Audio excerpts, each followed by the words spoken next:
This podcast is rated S for spoilers. Listener discretion is advised.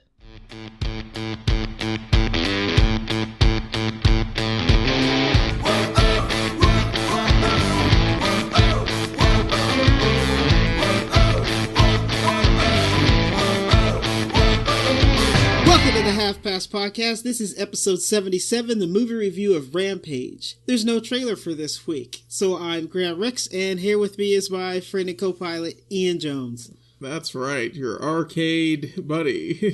Arcade. Two-player mode. So, who did you used to play as in Rampage, the arcade game?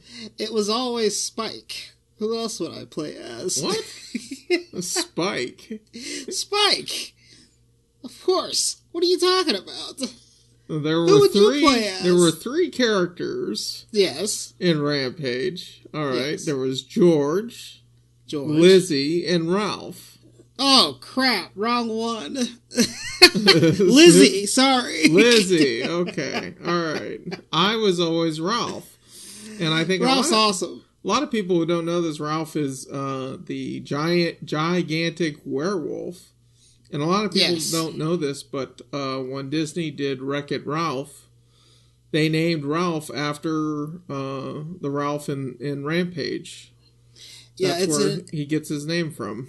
And it's a similar, like, it's not the same game, obviously, but there's a similar thing with him destroying buildings. Yeah, right, stuff. exactly. Yeah, it's the same kind of game that you had in Rampage. It's just, it's quite a bit different in the movie, because Ralph's like a wolf, just a wolf instead of like a werewolf type creature. And then, of course, Lizzie is more like a Godzilla type creature as opposed to a crocodile. Yeah. There are some liberties that they took with this, but, that's not the end of the world. Yes. Yeah, that's not the end of the world. I used to play that game as a little kid. But that game had to have been like, early to mid-90s? That arcade game? Well, I think the first one was towards the end of the 80s. Oh, jeez, that sounds about right. And I think when it made it onto the consoles, that was in the 90s, because that's when it really got popular. That's when it got popular. But then I believe they re-released the arcade, like they started playing the arcade game more often. Or it could have just been an old machine that I was playing on, which was very common in arcade, and arcades in general. So it was just, I used to play that game like crazy, and then you could like pick up people and you'd eat them, and that's how you'd get more life, Yes,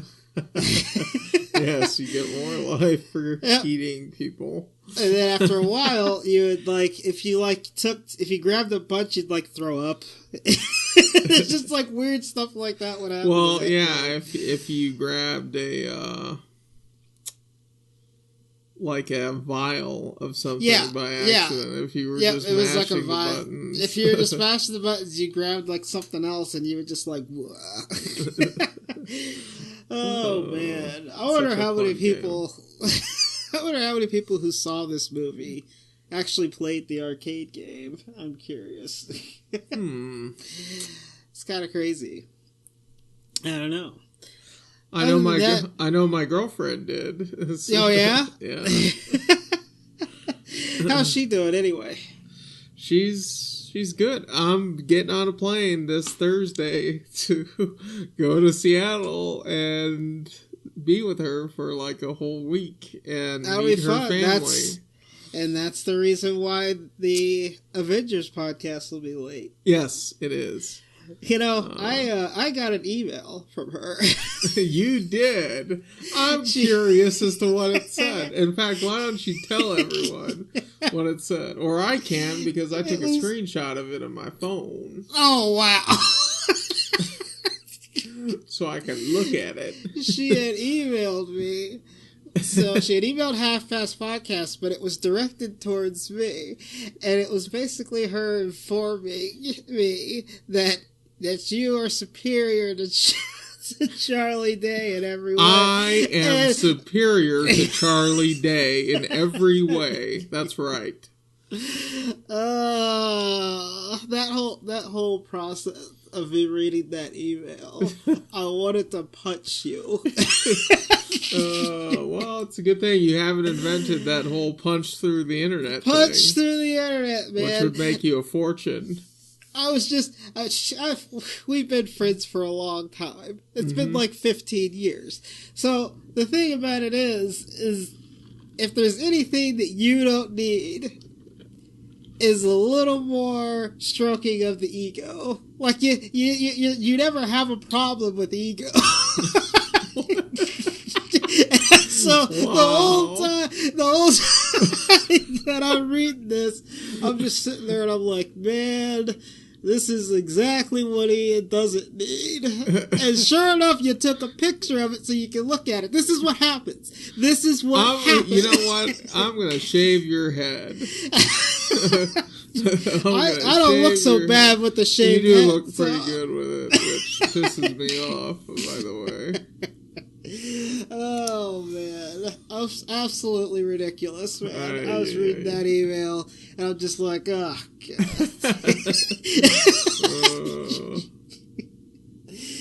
Oh, man.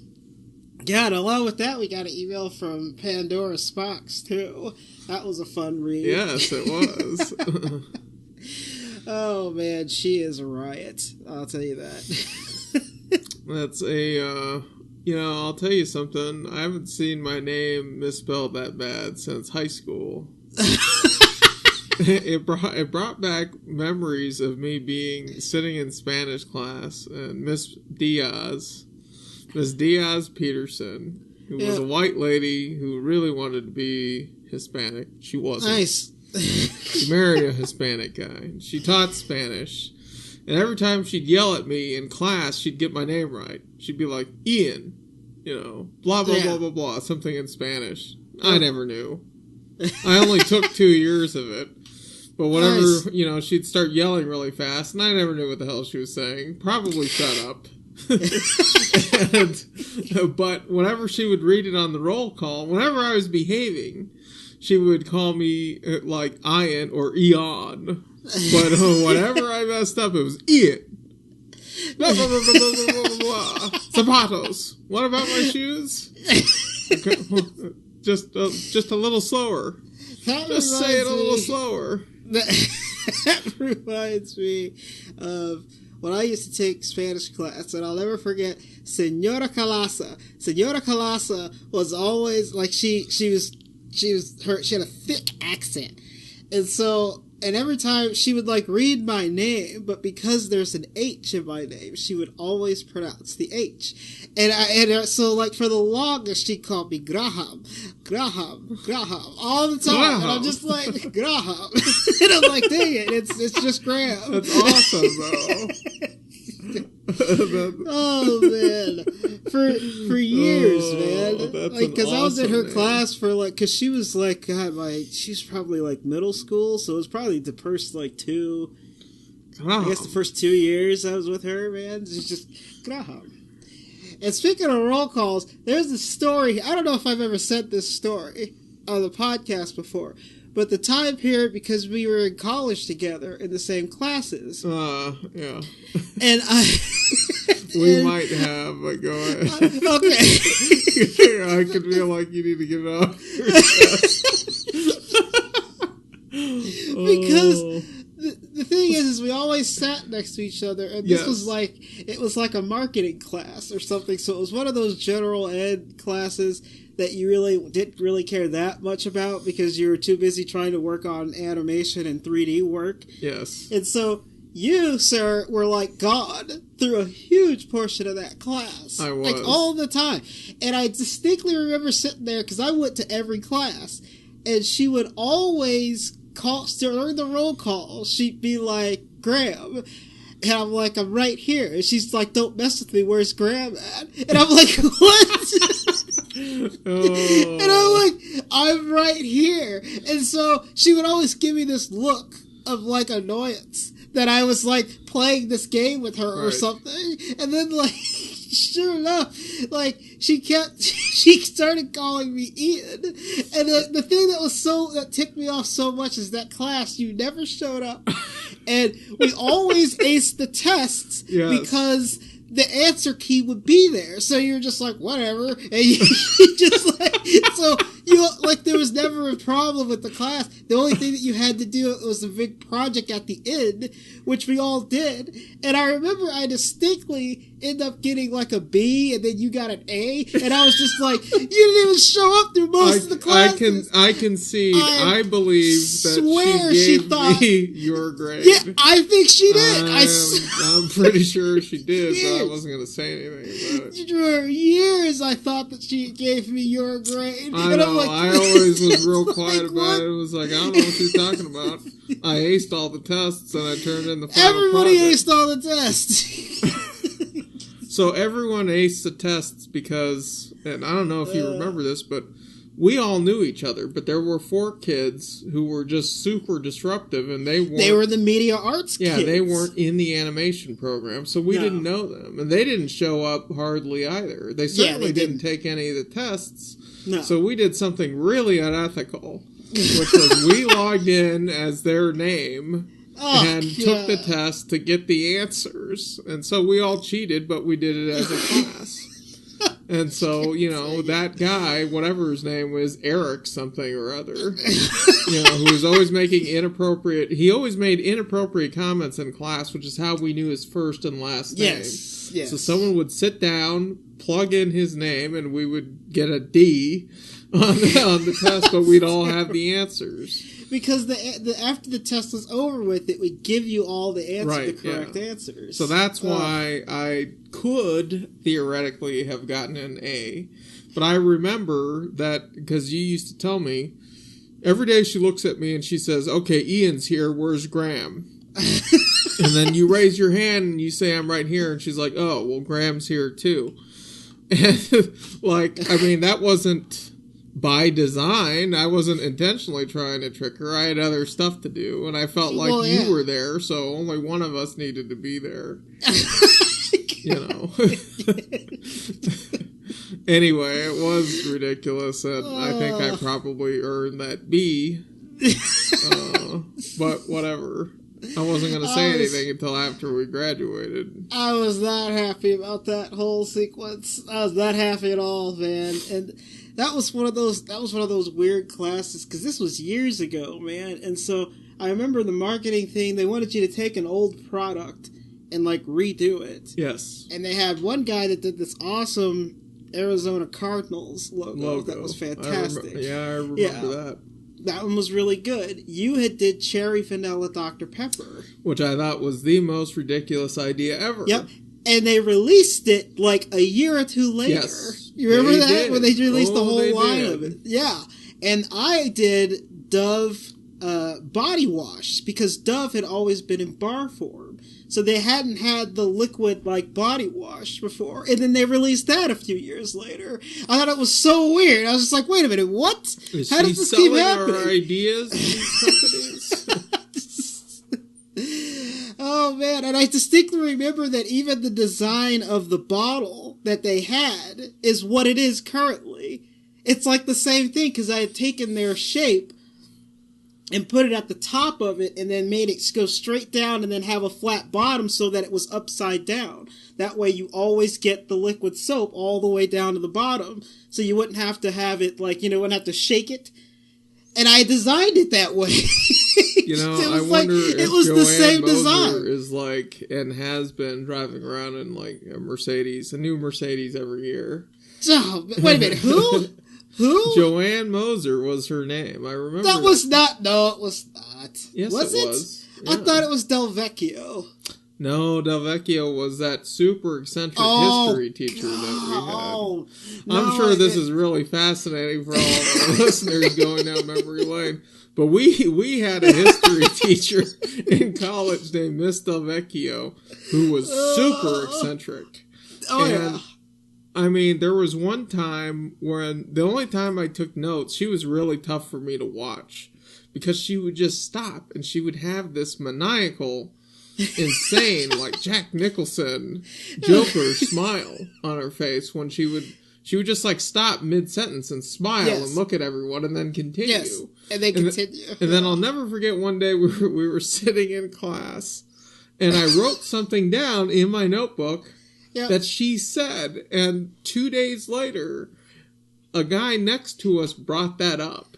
And he said, well, you said blah, blah, blah, blah, blah. And I'm looking at my notebook, and there's one sentence written. and that came from her mouth, and she was like, play the tape. Play the tape. If I said that, play the tape, so I can listen to me saying that. And I remember the look on his face. He was so dumbfounded that a professor responded with that, and he was kind of looking around for help. No one was helping him, and I had it in my notebook. The thing is, it's just like, then she proceeds to talk about how, like, you would have to have permission to tape her. So that this doesn't happen again. He brought that up. He brought that up. And he's asked her, well, can I tape you? And she's like, no. No. I remember just thinking, wow, we're spending $60,000 on this. It's $60,000 plus on this. This is a surreal conversation for all of us to be having. And essentially an elected, like a gen ed class, it doesn't really matter. I could have sworn it was history, or it was like business law or something. Yeah, it was definitely a history class that we all had to take. But that day was surreal. That was so crazy. Anyway, one of those things where you had to be there, but it was just really crazy. That whole exchange between teacher and professor. Right? Where he basically calls her out on it. Well, can I tape you? And she's like, no. I'm just like, we should leave. This kid's gonna show up tomorrow with a gun and gun down Oh man, that was just such a weird experience. Sometimes you wonder why people snap, and it's because of crap like that just goes unchecked. Oh man! Now we've just spent this entire intro. This is what happens when we don't have a trailer. We just go down. We just stroll down memory lane. That has nothing to do with anything. Let's just take a break so we can actually start talking about some movies. All right? Yes. Okay.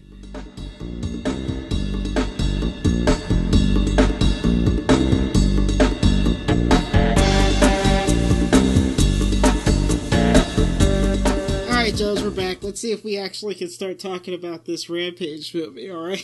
Is that what we're doing? I mean, it definitely started turning into a podcast where it's just, we're just gonna BS for scroll down memory lane here. Yeah, it's just BS, and that's just have people listen to us do that. Alright, let's get with the synopsis.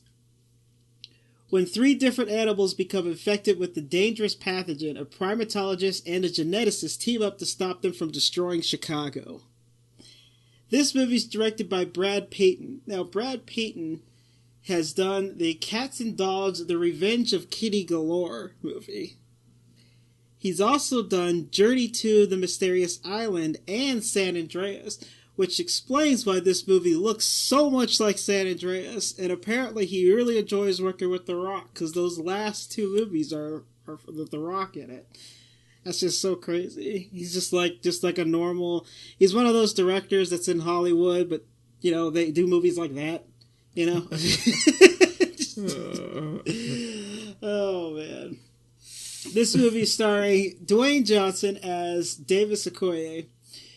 He was in the Scorpion King, Fast and Furious series, and the other guys. And that's right when Fast and Furious starts getting pretty fun. Because he starts out in, Fast 5, where his character's introduced. And that's when they take the wild turn to how they are now. This is so great. Naomie Harris is Dr. Kate Caldwell. She was in James Bond, Pirates of the Caribbean, and 28 Days Later. She was Moneypenny in James Bond. You remember... the new one, Inspector in Skyfall. Malin Akerman as Claire Wyden. She was in Harold and Kumar Go to White Castle and Watchmen. She's done a bunch of bit parts for her. She never really shows up as a main character. Oh, okay. All right. Yeah. I know, yeah.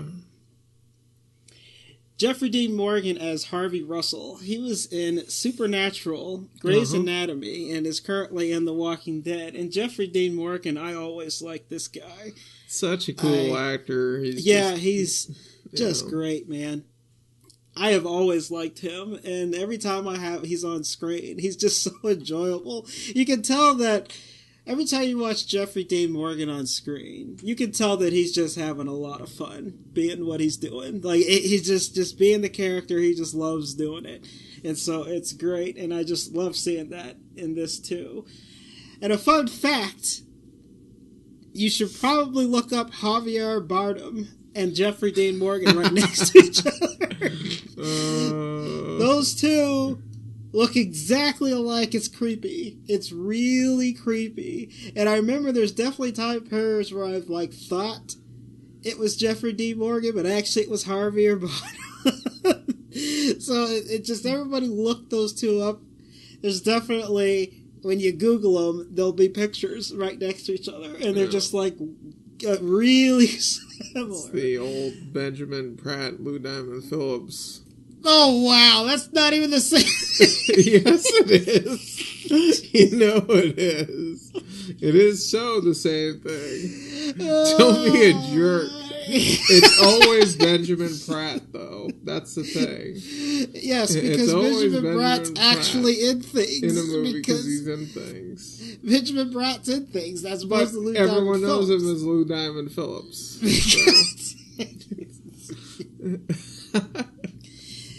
Jake Lacy as Brett Wyden. He was in Obvious Child, and he was in that last season of The Office. So right when the Office was not great anymore. Oh yeah. The last one I'm going to say is Joe Manganiello as Burke. He was in Spider-Man Trilogy. He was in both of the Magic Mike movies, and he was also in True Blood. You got anything to say about these actors, Who Jones? did he play in Spider-Man? He was Flash Thompson. He was the bully. In the Sam Raimi one. You have to think back to the Sam Raimi one. So he was in that very first movie? He was in all of them as Flash Thompson. I don't remember Flash being in the other two movies. Oh, he's definitely in those. Yeah, he's in those movies. All right. Yep. He's in there. It's like a scene.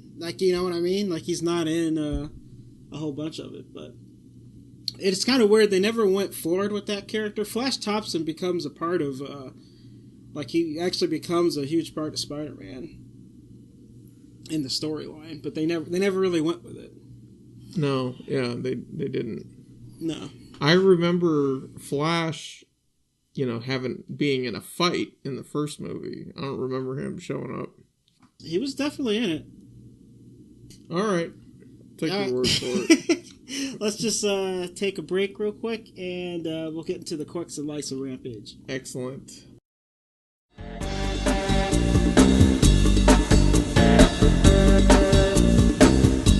Alright, Jones, we're back here. Let's get into the quirks and likes section. I have quite a few quirks about this movie. Alright. Quirk-erific. Let's lay it on me.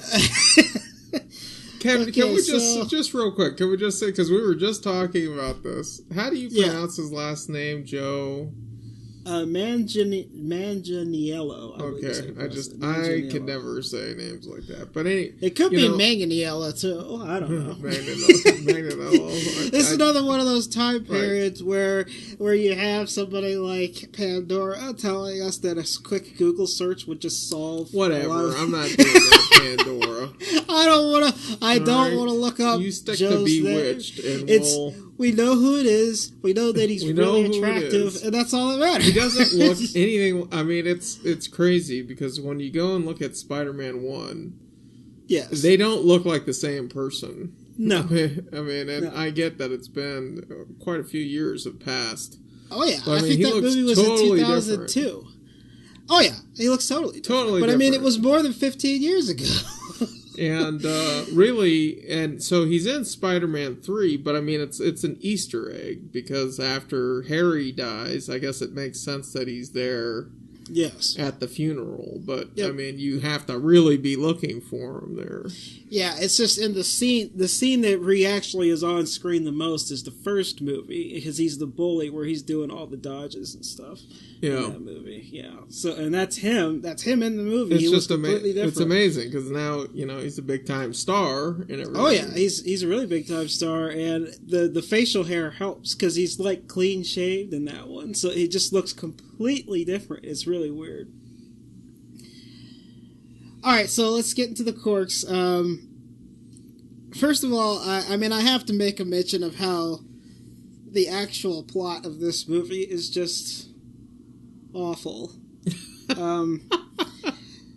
So, the thing is I don't want to say much about it, because it is what it is. It is one of those things where they've made this movie off of an arcade game from the 80s. So, I mean, how much more can you know what I mean? Like, how much can you wrap around this story?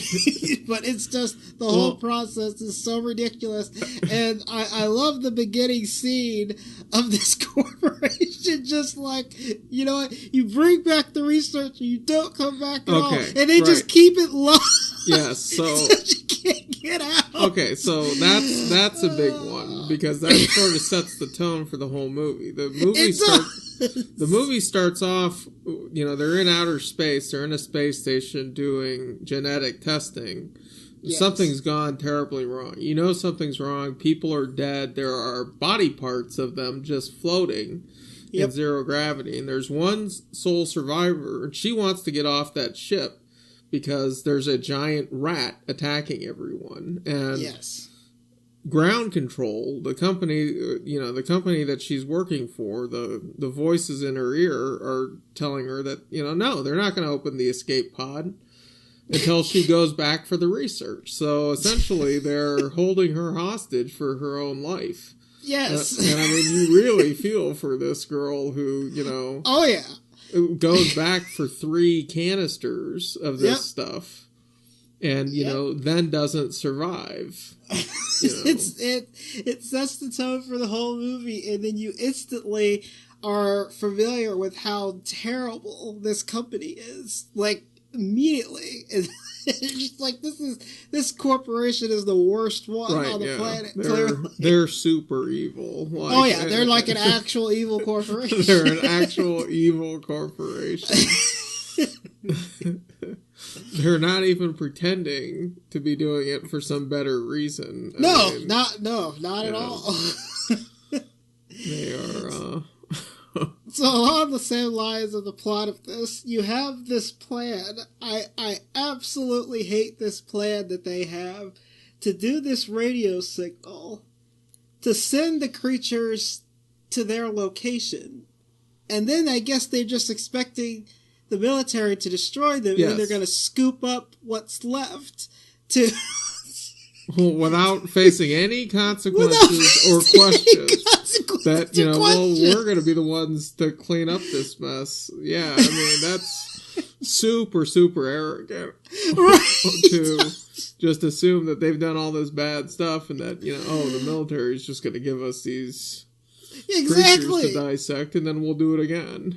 I couldn't even believe how ridiculous that thing was. And then the other reason is, why are they still there? They know what these creatures are capable of. Yeah. Why did they wait there for so long? Why did they wait? Why did they leave immediately when they started that radio signal? They should have flew off of the helicopter. I don't understand.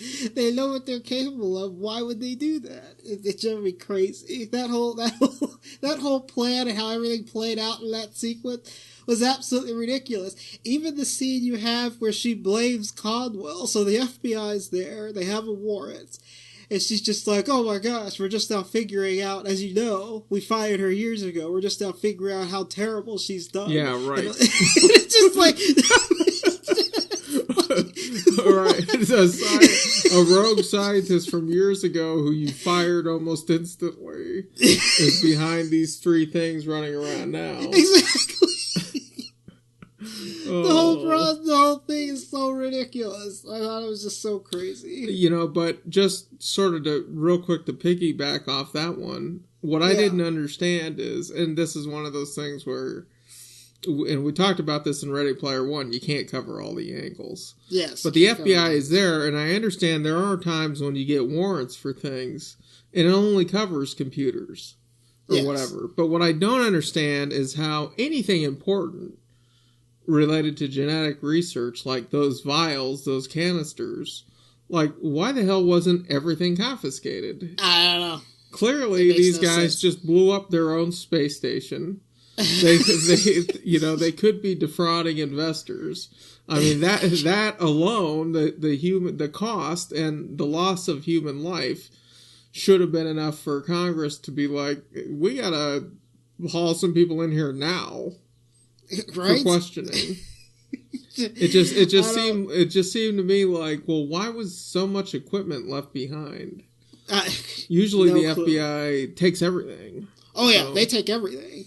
They when they get a warrant, like you're right, they usually get a warrant for just one thing. So like they get all the computer software and all the hardware and everything like that, and the hard drives. But I mean, there's no way that warrant wouldn't extend. Like the reason why they're investigating is because clearly genetic testing is happening. There's no reason the warrant wouldn't have that in it. Like no, you take everything. Right, yeah. Everything. It's pretty bad. It just, it turns out that a huge problem I have with this movie has everything to do with this corporation. But, like, the thing that, the thing about it is the other problem I have, and this just annoys the crap out of me, mainly just from a character standpoint, and Brett Wyden is just terrible. Like, his character I just hate. And I get that you're not supposed to just, like this character, but he just annoyed me through the entire time he was on screen. Every time I saw him, I didn't like him. I just, it's just like, why is he there? I just don't know what is his importance to this other than because clearly, the lady's the one that's controlling everything. Right, yeah. Like, she's the one, so he's just there. And the thing that ticks me off the most is they don't ever really explain that they're like brother and sister. No, it doesn't really come out until the very end. Until the very end. And you're like, what? Like, because there's also awkward scenes in the movie, kind of like when she's like fixing his hair, which is something that a big sister would do to a little brother, but it's not referenced, so you're just like, it's just a weird scene. You're just like, why is she like fixing his hair? Are they like lovers or something? I don't know. But it turns out they're just brother and sister, and that's like not explained at all. You hear it once when Caldwell says the Wydens. Mm-hmm. So she uses it as plural form, which you're like, oh, okay, so they related. And then you have at the end where he's like my sister, blah, blah, blah, blah, blah, blah. And it was just so weird that they didn't explain that they were brother and sister in any way whatsoever. Like, I mean, all you needed, even just one scene where she just says, well, don't worry about this, bro. That was it. You know what I mean? You just needed like one extra word. And because there's plenty of time periods where he's freaking out, and she's like, "I always have a plan, bro." Like if you just said "bro" or something, to just kind of like, or even just like, I always take care of my little brother or something. I just I don't get it. It just bothered the heck out of me through the whole movie. It just didn't feel like brother and sister. And tacking on to that, the other prime period that just annoys the heck out of me is how they decide to get the antidote into George. So that was one of my likes, but I want to hear your take on it. So they decide to put it in like her purse, and she gets punched out so that they essentially feed it to George, but through the entire movie, not once has George ate anybody. Like, right. All the other two have definitely been eating, because they're people. Just like, they've definitely been eating people. You see a ton of people get eaten by the wolf creature, Ralph, and then you get the croc thing. you obviously get them eating the two, but not once does George eat a human at all. So the only one he eats is her that happens to have the antidote. And that just annoyed the heck out of me so much.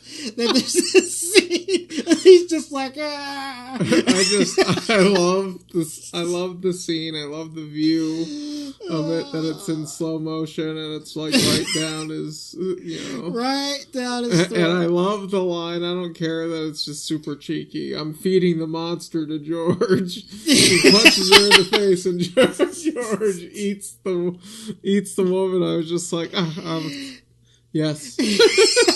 Yes to all of this. We got on the crazy train a long time ago. And that was with, a 10-foot rat on a space station. Let's go. Keep the energy going. I understand your point. Because I didn't hate the scene. It just bothered me because it's the only one. Right, because he wasn't eating people. He wasn't eating people the whole time. So I agree with that. And it wasn't like he was grabbing people out of the floors either. No, he just wasn't doing that. Which was part of the video game. Yes, it was definitely part of the video game. Okay, so I guess the only other couple things I have left here is I thoroughly enjoyed the wolf, and I thought he went too quickly at the end of the fight. It was it just like basically Davis tricks him to time it so that the little croc thing bites him. He like dodges, and then the croc thing bites the wolf instead, takes its head off, and then eats it. I actually wanted to shed a little bit of a tear, just a little bit, because I like the flying freaking wolf. I get strategically, you need to eliminate that son of a bitch first. Yeah. It's like you need to get rid of it. That was a huge problem. No, he was a huge problem. Yeah. You had to get rid of him first, so I get it. But I liked the monster so much, I wanted to see more of it. And I was and it does have a real cool scene. And there was a part of me that was almost sad that they couldn't work it in some more. Now that you're mentioning it, because when that Black Ops team engages him in the woods, I mean, that's a pretty intense scene. And but obviously they need to get into a city. It's Rampage. They've got to get into some buildings. Yes, they do. But I thought one of those sequences, that one sequence with Ralph, was really that was one of my favorite. Oh yeah, that was one of my favorite sequences in the movie, was having this, because he's like in the forest and amongst trees and he's just coming out of nowhere. It was great. That sequence was great. So that was actually one of my likes, that I really liked that scene. The only other thing I have to say is this movie has at the Wydens, so like at the, what is it, Genodyne or something like that, some evil sounding corporation. Even if it ends with Dyne, it's probably not a good corporation. But whatever name it was, in their office, there's the Rampage video game in the office. So it's on the screen a lot. And did you notice this? Oh yeah. Well, you can't not notice it. That's where my quirk is. I don't mind it being in there, but it's in like 10 separate scenes. It's like over and over and over and over and over again. And like, it's one of those things where it's like, I get that it's like kind of fun to put this in there, but the constant reference to it, like every time they went to the office, the shot was always in the shot. And that bothered the heck out of me. Usually when you have like a little Easter egg like that, you just show it once. You have to look for it. And I was wondering when the arcade would come, and it actually, it shows up much earlier than I thought we were going to get it. Yeah. One of the things that just kind of got me thinking, without really talking about it, I mean, what this brother and sister did was they essentially brought the video game that they probably grew up playing to life. Yes. Like, that seemed to be their whole goal, but it's never talked about. No. And that's something that I think is both a plus and a negative. Because, Yes. the program that they refer to is Rampage. They've got the video game in there. Yes. And yet, when they name Ralph, they just say that the internet named him Ralph. When that could have been, when you could have made the leap that, Ralph was a giant werewolf. Yep. From the video game. So I just felt like, why not just tie it in? I mean, like, they're sort of dancing around it without doing it. Yep. Which I think would have made the movie better, because not only would you have, first of all, you would have explained the brother and sister angle that I didn't get at all by them growing up together playing this game, and then it would have made more sense why everything else is there, why it's called Rampage, and so on and so forth. If you would have had like a couple scenes in there, just like it doesn't even need to be that long. You just needed like a couple things, because you didn't need to know too much about these people because they're terrible. So you didn't want to know too much information about their past and everything, because you're going to kill them off anyway. But you don't want the audience to care. But I really thought that just you saying that, it explains a lot more of why they're doing what they're doing, and why they've pretty much, since they were kids, they decided to build this corporation from the ground up in order to do something like this, which would be an interesting angle to do that in. So I get that. But that's all my quirks, man. So what do you got? So I get that in a movie with a 30-foot gorilla, some things you just have to roll with. One of the things that really bothered me, and which was a huge plot hole, is that Lizzie, the croc, from the Everglades, somehow makes it to Chicago, and I'm just wondering how the hell that happened logistically. And obviously they need to get her there somehow, and there are some waterways, but there's no way for her to get through the water all the way there to Chicago. So I thought it was really weird that no one seemed to notice the 300-foot crocodile walking across land, yet the military is tracking a really fast moving ape and wolf, but somehow they don't know that this croc is coming towards Chicago until it's in one of the rivers.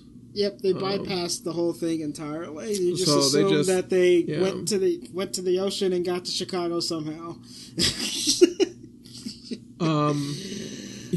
The Wydens, I thought, were just the biggest head-scratching thing, and I think we've already kind of dissected that, but I just thought it was, Claire is really the one that I think you look at right away.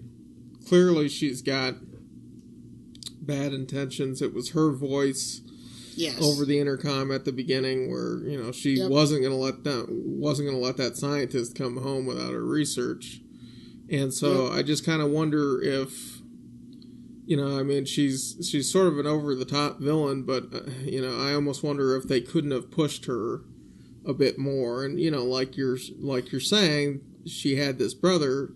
And, maybe the brother should have been more of the nerd. Maybe they could have done something a bit different with that dynamic. It would have made more sense if he was more of the scientific type mind and kind of just nerdy.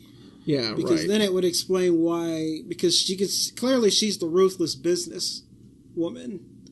And to have the second part being like the nerdy scientist, it would explain why these two combinations would create this type of sort of evil corporation. Yeah. So there's one really little thing that kind of got to me. So Jeffrey Dean Morgan's character, you kind of wonder if he's going to be the bad guy, and I think sort of like the trailers portrayed it that way. Yeah. But he really wasn't.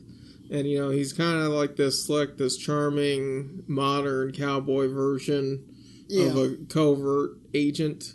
But one of the things that really stands out about him is he carries this 1911 on his waistband. He's got a special holster So it isn't where you think it should be. It's almost like Yes. he wears it in his waistband.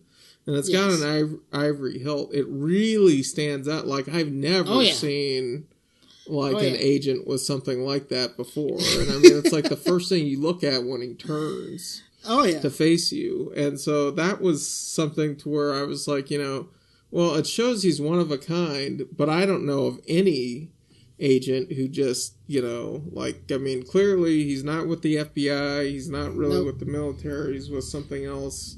Yep. That doesn't really quite ever get defined, but, you know who he is right away. I mean, he leaves a distinct impression, and I just kind of thought that, you know, wow, I mean, if he's trying to not leave a lasting impression, he does have this gun that really sticks out. So that was one of the things that I thought was odd, because you kind of always look at it. It's like nickel-plated, and it's got an ivory grip. It's very obvious, and because of where it's at, it's like towards his waist. Yeah. As opposed to near his hip. It's not on his hip. And so it forces his jacket open. Yeah, you know, and right. so, like, so it's you're very always obvious. Looking at it, Yeah, you're always looking at it. Yeah. Anyway, that was just one of those things where, and I was like, you know, I think that's a 1911, and I looked it up, and it actually is. Yeah. So, anyway, that's sort of... Good firearm, that 1911. Just throw that out there. It makes sense for who he is, I guess. Yes. But anyway, that was just one of those things where, you know... And, like, you know, the Rock Cat talks about having dogs. Yes. Who the hell was taking care of those dogs while he was gone doing this? So, there's just little things like that just bother me. That's great. Maybe it would have been nice to have that guy at the beginning of the movie, right. like I'll take care of your coworker. Dogs. I'll take care of your dogs. I'm like, great. Who's taking care of these dogs during all this? Come on. Oh, well done. That's right. That's something that the dog owners would all know immediately. Like, wait a minute, he's out and about. There's no way. No one taking care of his Somebody has to be taking care of these dogs. Unless he was just lying about having them. Sorry, I gotta take care of my dogs. And I don't date white women. But they wouldn't let him say that. He tried everything to not say that. Oh, fantastic. But I just feel like they throw that line in there, and then, like, people are like, ah! Like, it becomes a huge controversy if he says, you know what, I just don't date white women. And you're just like, whoa. Whoa. Is that okay for him to say? You can't just say that. Oh, fantastic. It's real sweet when I go out on a date with me. But I don't date white women. Let's get to the lights. Okay. So, I'm going to first say that I thoroughly enjoyed George and Davis's relationship. They felt like friends. Like, they do. You can tell, you can really tell that they've been together forever. And so I like that it's explained at the beginning of the movie, or I guess it's probably towards the middle of the movie. It's probably still the first act, but he explains, like, what happens to George, where he witnesses his mother getting slaughtered, and that he took him in, like, as still a little baby. And so it explains why they're just, like, such good friends. And so it's just great. I love that. And tacking on to that, I enjoyed really this little hint of, like, progression, like character progression in this movie with Davis, because Caldwell specifically, when he tells Caldwell that story, she's like, well, George still, even though what he witnessed, George still trusts at least one human. Yeah. And he's like, in The Rock, you know, Davis is just like, well, I don't, you know, he doesn't trust anybody. Like, he doesn't trust any humans. It's like they only want what they'll do anything to get what they want, and that's it. Which is also the parallel with Claire Wyden. So I loved all of that story stuff and character progression stuff, and like this really ridiculous story that happens. So it's kind of fun to have this little sweetness to this really awful story, you know? I thoroughly enjoyed it. So just that whole concept, I just really enjoyed. The only other thing I have to say is Harvey Russell, like Jeffrey DeMorgan, is just awesome to watch on screen every time he's there, and it reminds me of how they always say that American actors love playing cowboys. And so, like, you get that from Jeffrey Dean Morgan in this movie, where you can tell, like, now I want to see Jeffrey Dean Morgan in a Western, like a modern Western, and he's like the main cowboy, and I want to see him just be this character for the whole movie, because I could definitely watch that movie. So, I want that to happen now. And so that's how much I love this character, and, like, nice. How fun it was to watch him on screen. And that's all I have, man. Yeah, I kind of wish there was more of him, because, yeah, he is a lot of fun. Yeah, he's a lot of fun. Like, he brings a fun to... He brings, like, a different gear to the movie that, like, steals a lot of the scenes that he's in, but then he really doesn't have much to do. No. Towards the second half. And really, the thing that you're paying for, and this was one of my likes, is the thing that you're paying for is the scene at the end where The Rock takes on monsters, and, he and George take on monsters. And so that is one of the things that I absolutely agree with you, that, maybe that fight scene, and it was a really expensive fight scene, maybe that should have gone on a bit longer, because that's really what you're paying for, and the thing that we joked about when San Andreas hit theaters was that, well, it's The Rock versus the Earthquake, but we're betting on The Rock, and, so we don't really get him fighting an earthquake, but we do get him fighting a giant crocodile. Yes. So, it's, I mean, I think as far as that goes, you get the money that you pay for. One of the things that really bothered me, and I just now remembered this because it's in my quirks, is that they had him get shot in the stomach, and then he's running, and I was just like, why is that in this movie? Because that's, like, super unrealistic. I mean, there's just no way he could do everything that he needed to do at the end of that movie. And so I just wish that was out of the movie. Yeah. That's the biggest issue I have with this movie. The thing is if you take the shot to the stomach out, it really doesn't change the movie, because he comes back almost instantly. Right. But, like, he like saves her and he's still alive, like, almost immediately. So, flies a helicopter again, is running around with George, having to run flat out. Like, it's just not even, and I mean, And the thing is like, the one thing I noticed in this movie, because I remember, because you said that, I remember watching the movie and distinctly remembering, like, paying attention to how often he holds his stomach. Right. To make sure that they still acknowledge the fact that he's been shot. And in this movie, they do it a lot. Like, when he gets out of the helicopter, and then there's a lot of scenes, even when he gets up while fighting the croc, he kind of holds his stomach as he gets up. So they kept the ploy going. But, I mean, just like any other movie that we've seen, especially action movies, when somebody gets shot or damaged, it seems like they just ignore that. Like, you cannot just run around like that after getting shot in the stomach. It's just one of those things that just really bothers me. And I can't believe I didn't write it down, but I remember talking about it. And now that I'm thinking about my likes, it's just like... I definitely... Go ahead, sorry. Oh, it's fine. It's just one of those things where, I mean... There are a lot of things in here that are ridiculous, and I think what I like is that the movie doesn't apologize for any of them. But that is one of those things where he takes time to explain, well, it didn't hit any of my vital organs. Yes. But then he's still running around and doing all these things, like, Yeah. It should be slowing him down, like, eventually the blood loss and everything. And you're just like, that's one of the nagging things in a movie with a lot of things that, you could just sort of gloss over. That's the thing that seems to be like a stretch too far. Yeah, right. I felt like once they got into the city, a lot of the action sequences and how they're, running through downtown and crashing into buildings, I thought it was really like very faithful to the video game. I thought it was clever, even though to me it doesn't make any sense that they would have this beacon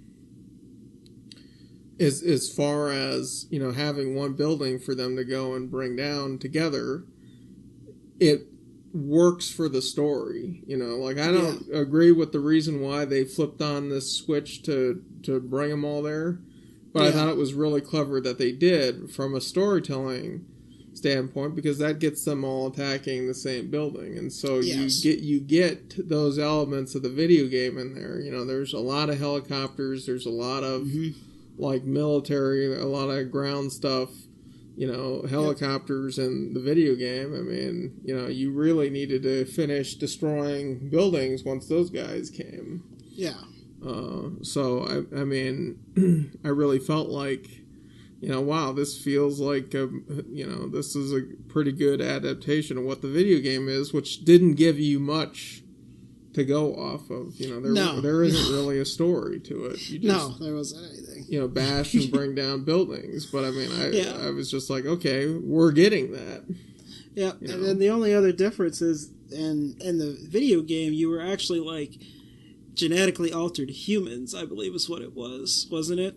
Yes. Because I think after you lost, you turned back into, like, a naked human. And you would, like, walk away.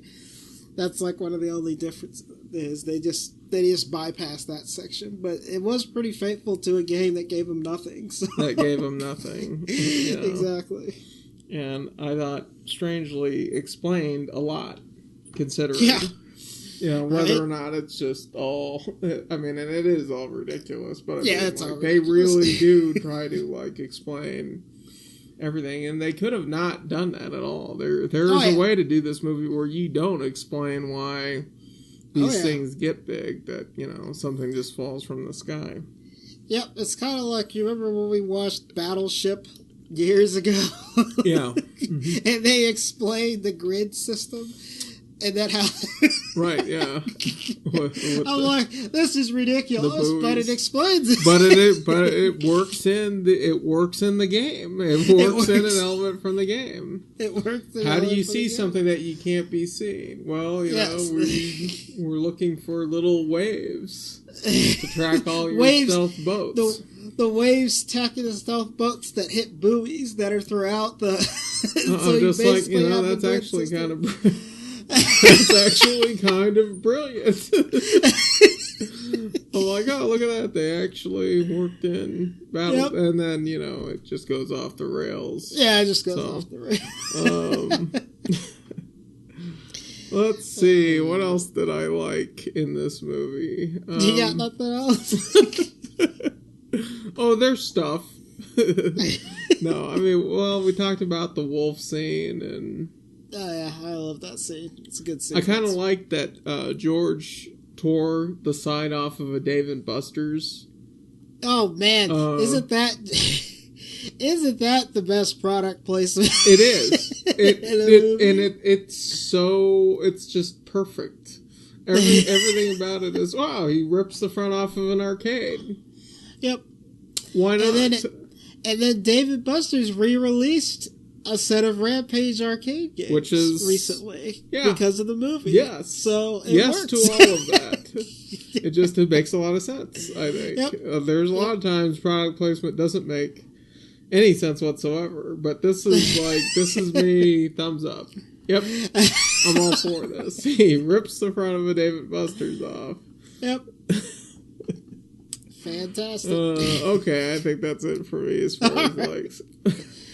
Alright, let's go ahead and rate it. So, I feel like this movie is fun, but I don't think it was as fun as I was hoping it would be, which is really weird. Like, there's a lot of scenes that I like, but there's so many other scenes in there that bother me. I'm just like, man, this could have been a more fun movie, but it just wasn't quite on point with what I wanted to expect.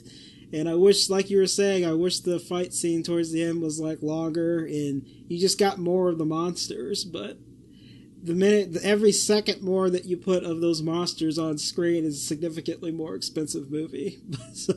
But either way, I'm going to say skip it. Oh, wow. Yep. I am barely on skip it. I was going to say rent it, but... I think you're just being too harsh.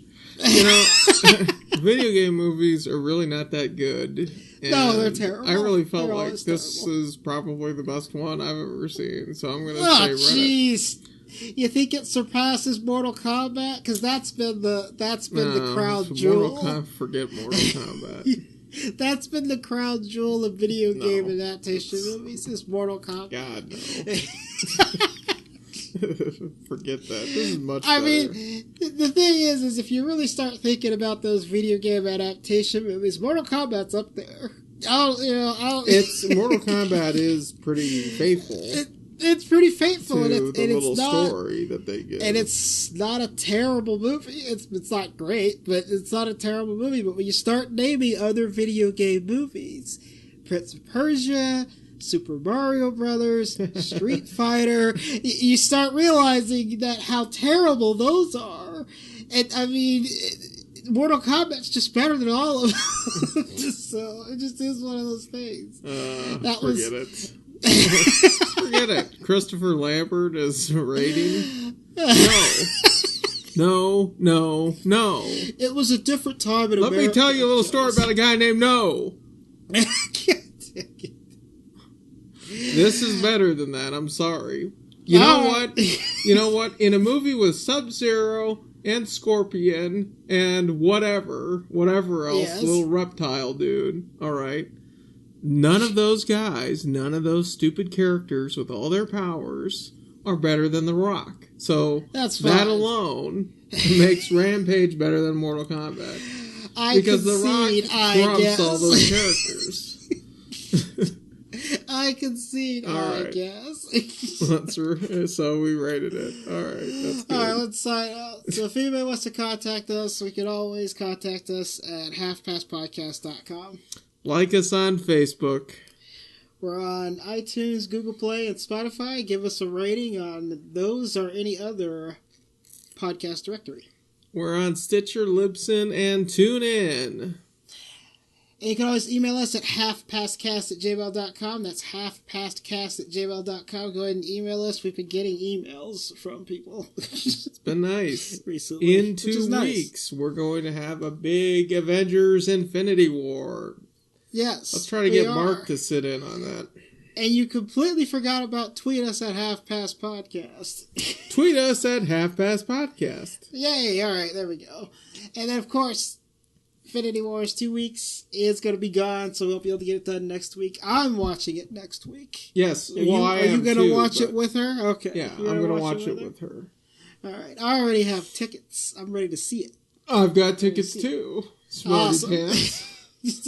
So if anybody hasn't got tickets already, get tickets. Yeah, get your tickets already.